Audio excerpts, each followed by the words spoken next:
Buen día, licenciado. Le saluda Xochitl Gabriela Flores y este día pues voy a hablar acerca de los derechos y obligaciones transmisibles. Bien, siempre que se traslada un derecho de un sujeto a otro, hay cierta especie de sucesión que se considera que siempre que existe título transmiticio de dominio, se produce una sucesión. El derecho pasa de un sujeto a otro y conserva sustancialmente sus características inmutadas. En la sucesión, por causa de muerte, se produce el paso de todo patrimonio de una persona natural a otro sujeto de derechos que puede ser único o múltiple. El que recibe o sucede será una persona natural o jurídica y el cambio que origina la sucesión es llamado causante. Bien, sabemos que el patrimonio económico de una persona está formado por un conjunto de bienes y derechos, acciones y obligaciones, pero de un valor pecuniario, pues no se consideran formados por parte de él, por ejemplo, los derechos inherentes a la persona, como lo es la vida, el honor, la integridad física y moral y la libertad, que solo forman lo que se llama el patrimonio moral y que perecen con la persona.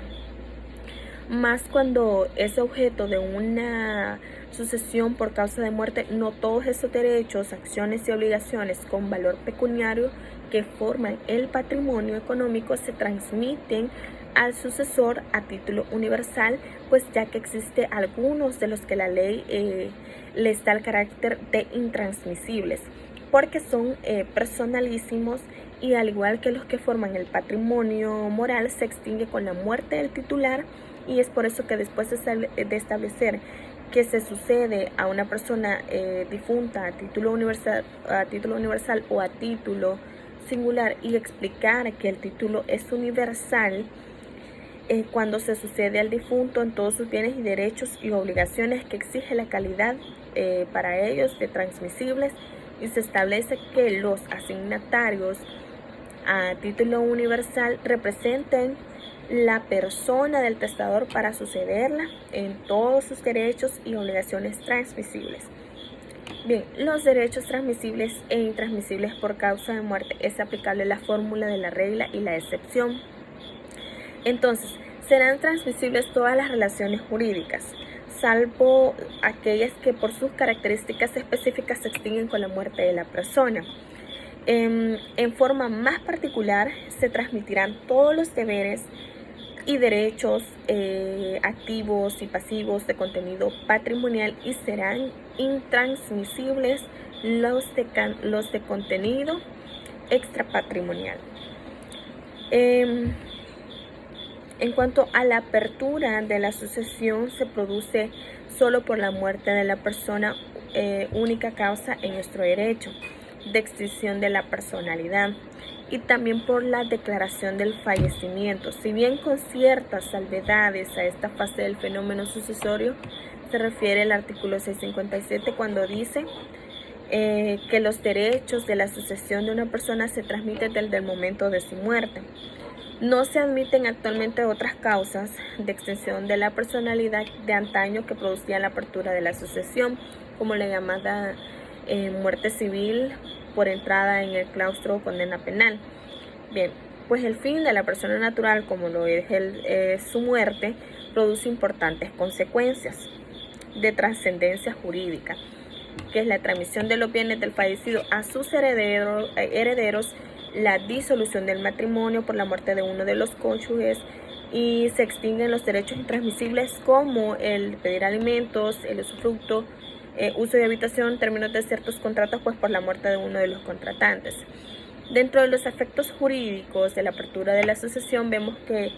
la muerte física de toda persona trae consigo una serie de efectos dentro del campo del derecho.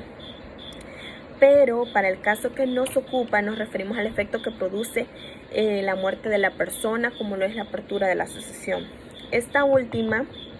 arranca desde el momento cuando ocurre el fallecimiento y se irá a diligencias en el último domicilio del causante para luego producir la delación de los herederos, que no es otra cosa que el llamamiento que hace la ley a los herederos presuntos para que se manifiesten si lo aceptan o la repudian, trascendiendo esta incluso hacia terceras personas que directa o indirectamente tienen relación pues con el causante. y la muerte de una persona produce pues la transmisión de sus bienes, derechos y obligaciones hacia los continuadores de su personalidad, lo cual los herederos, los cuales hacen las veces de aquel como si este se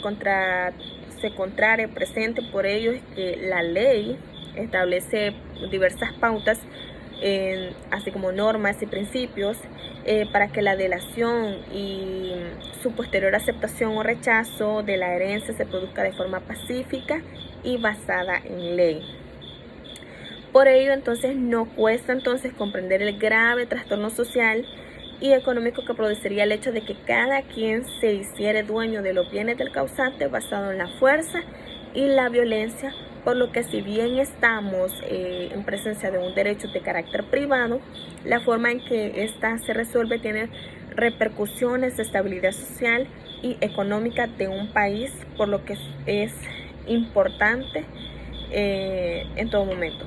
De forma sumaria, pues se considera que la sucesión de muerte es una de las especies de una sucesión que el derecho reconoce, y en su sentido amplio, pues la palabra sucesión significa entrar a una persona o cosa en un lugar de otra o seguirse a ella. De ahí que el sucesor pues es el que entra o sobreviene en los derechos de otro, ya sea de forma universal, por asumir de otros todos sus bienes transmisibles, y el sucesor particular o singular pues quien sucede o se subroga a otro en alguna cosa que ha adquirido de él por causa de venta, permuta, donación o legado. Esto es todo, licenciado. Muchas gracias.